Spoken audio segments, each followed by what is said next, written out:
আজকে বানাবো তিল পটল। এখানে 500 গ্রাম পটল নিয়ে নিয়েছি। পটলের চোকলাটা ছাড়িয়ে নিয়ে পটলের সাইডগুলো ছুরির সাহায্যে একটু করে কেটে দেব।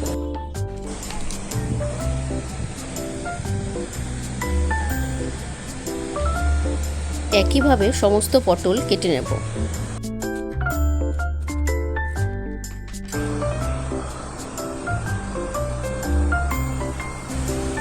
এবার পটলগুলো ধুয়ে নিয়ে নুন হলুদ মাখিয়ে রেখে দেব।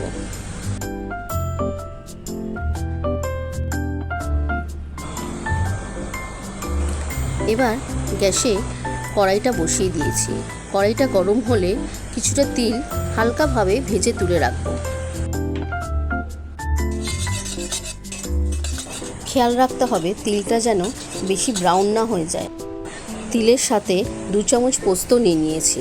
এবার একসাথে পেস্ট করে রেখে দেব। কড়াইয়ে সরষের তেল দিয়ে তেলটা গরম হলে পটলগুলো দিয়ে দেব। পটলগুলো এপিট ওপিট উল্টে হালকা ব্রাউন করে ভেজে তুলে রাখব।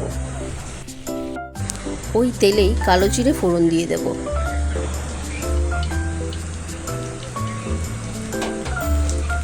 এবার 1 চামচ কাঁচা লঙ্কা বাটা ও 1 চামচ আদা বাটা দিয়ে দেব।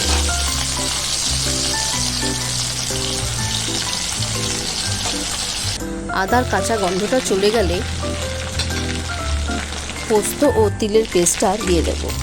কিছুক্ষণ ভালো করে নাড়াচাড়া করব।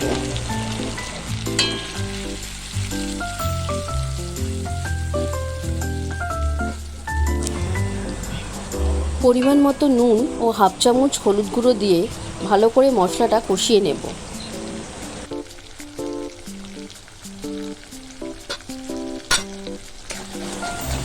মশলাটা থেকে তেল বেরিয়ে আসলে বড় চামচে 2 চামচ টক দই নিয়ে ফেটিয়ে দিয়ে দেব।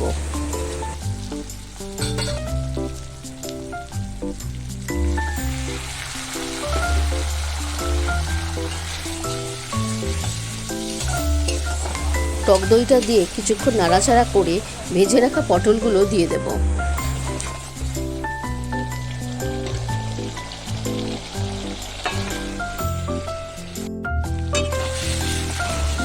মশলার সাথে পটলটা ভালো করে কষিয়ে নিয়ে সামান্য পরিমাণে জল দিয়ে দেব।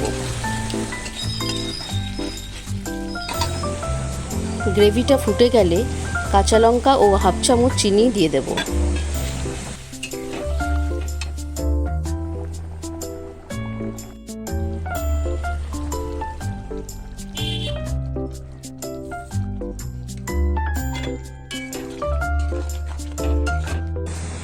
আরও 2 মিনিট রান্না করে তিল পটলটা নামিয়ে দেব। এই পটলটা কিন্তু মাখা মাখা খেতেই ভালো লাগে। নিরামিষের দিনে এরকম পটল রান্না কিন্তু খেতে খুব ভালোই লাগে। তো রেডি হয়ে গেল আমাদের তিল পটল পোস্ত। গরম ভাতের সাথে এই তিল পটল খেতে কিন্তু দারুণ লাগে।